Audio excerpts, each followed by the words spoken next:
ITI technical master channel पर एक बार पुनः मैं आप सभी का स्वागत करता हूं। आज के क्लास में हम लोग MPFI सिस्टम, यह पेट्रोल इंजन या गैसोलीन इंजन में फ्यूल सप्लाई का एक सिस्टम है, मॉडर्न सिस्टम है।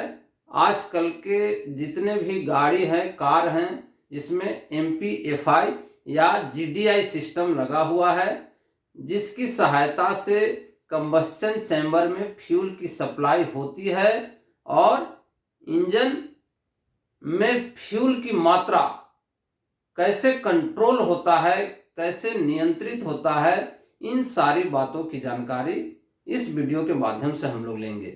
तो आइए सबसे पहले MPFI सिस्टम क्यों कहा जाता है। MPFI सिस्टम कहने का तात्पर्य है, अगर कई पॉइंट पे फ्यूल का इंजेक्शन हो, जैसे कि आप चित्र में देख रहे हैं, जितने भी सिलेंडर्स हैं, सबसे पहले हम लोग चित्र को एक बार समझ लेते हैं।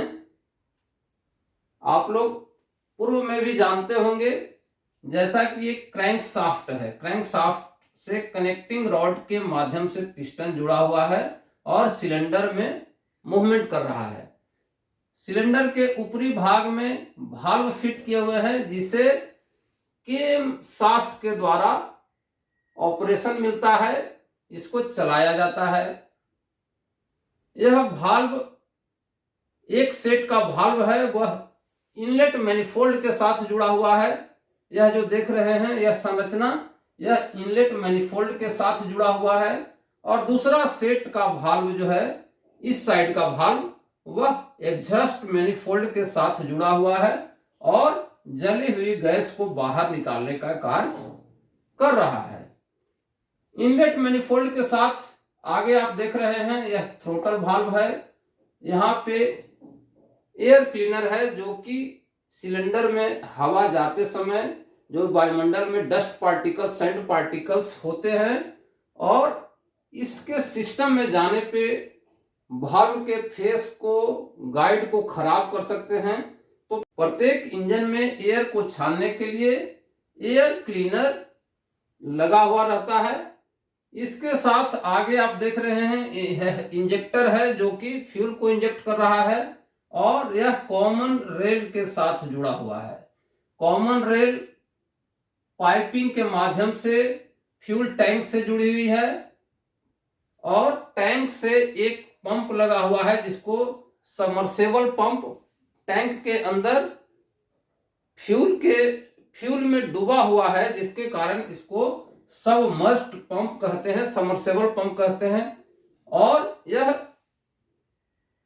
इलेक्ट्रिसिटी के द्वारा, यानी कि बैटरी से पावर लेकर के फ्यूल की सप्लाई, फ्यूल को टैंक से उठा करके फ्यूल फिल्टर के माध्यम से होते हुए एक प्रेशर, एक जो निश्चित प्रेशर बना हुआ है, उस प्रेशर से कंटिन्यूअसली फ्यूल को कॉमन रेल तक पहुंचाने का कार्य करता है। कॉमन रेल से इंजेक्टर जुड़े हुए हैं, जो कि जितने सिलेंडर हैं उतनी संख्या में इंजेक्टर कॉमन रेल के साथ लगे हुए हैं।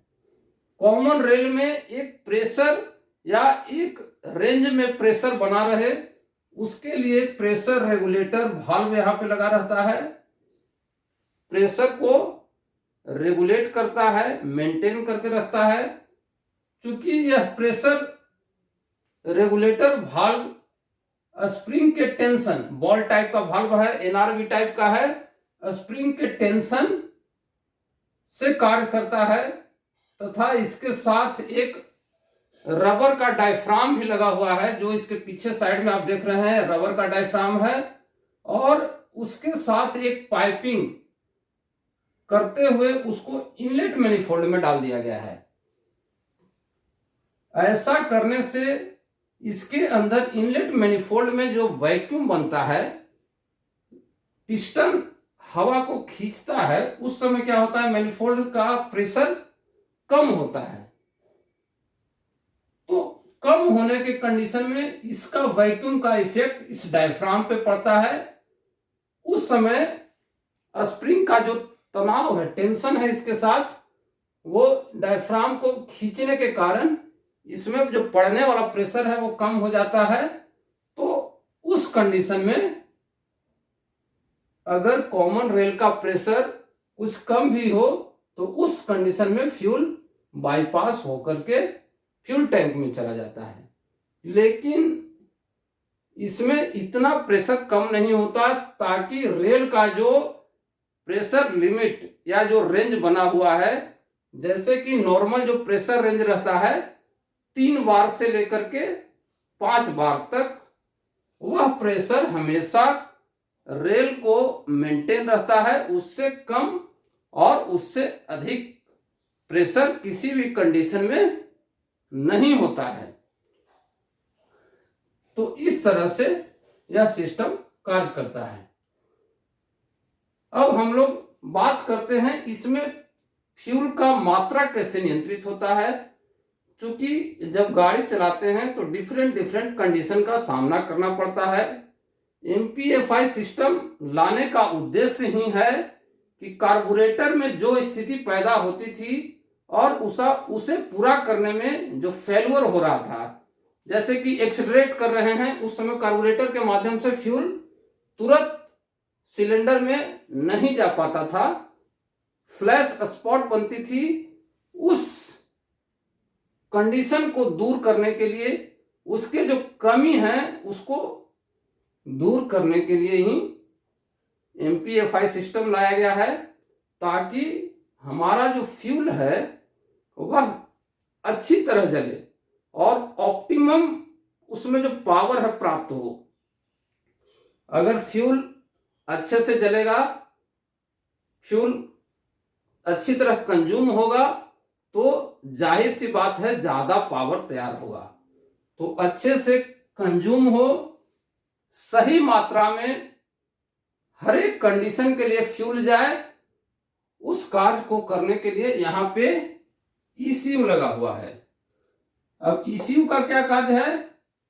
ईसीयू को अगर कहेंगे तो इलेक्ट्रॉनिक कंट्रोल यूनिट, कहीं कहीं पे इसे इंजन कंट्रोल यूनिट के भी नाम से जानते हैं।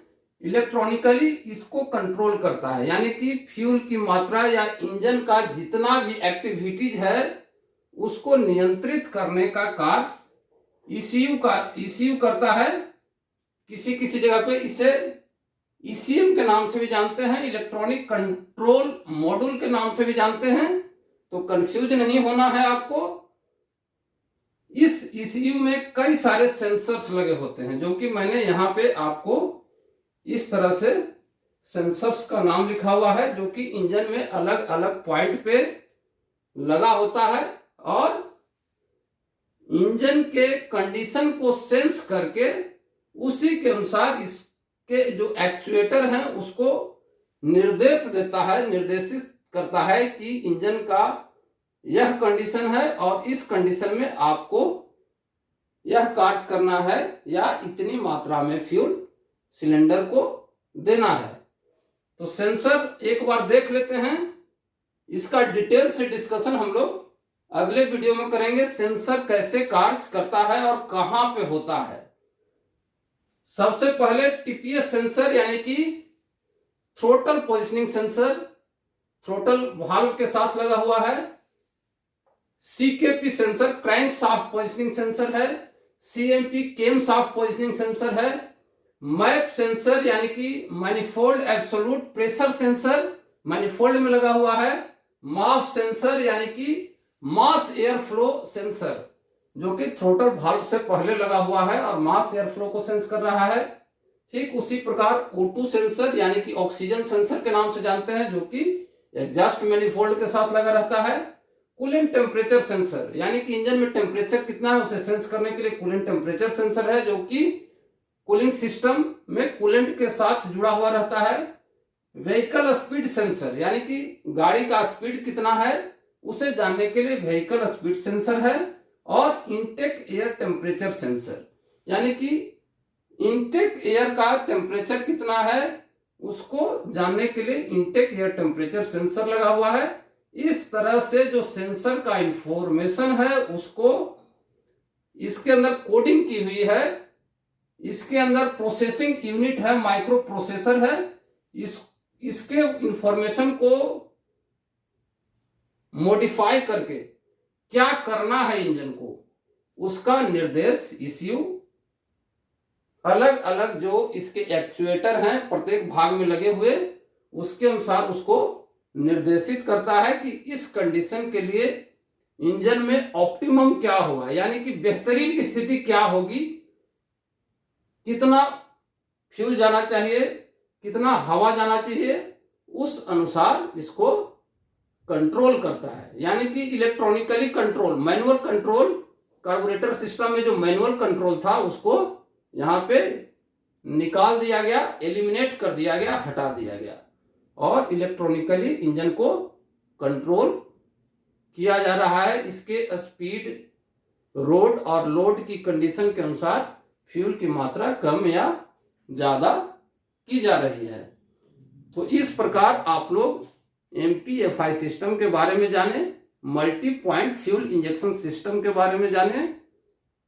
थोड़ा सा यह डिफिकल्ट है या थोड़ा सा कहे तो कॉम्प्लेक्स है, लेकिन आप इसे वीडियो के अलग अलग जो हिस्से हैं, स्केच के अलग अलग हिस्से हैं, उसको पार्ट बाय पार्ट करके समझेंगे तो आप आसानी से समझ जाएंगे यह सिस्टम कैसे कार्य करता है। अगर आपको यह अच्छा लगा हो, यह नॉलेज लाभप्रद लगा हो, तो इसे बहुत आगे फॉरवर्ड करें ताकि सही जगह पे सही लोगों को इंफॉर्मेशन मिल सके। Thank you very much.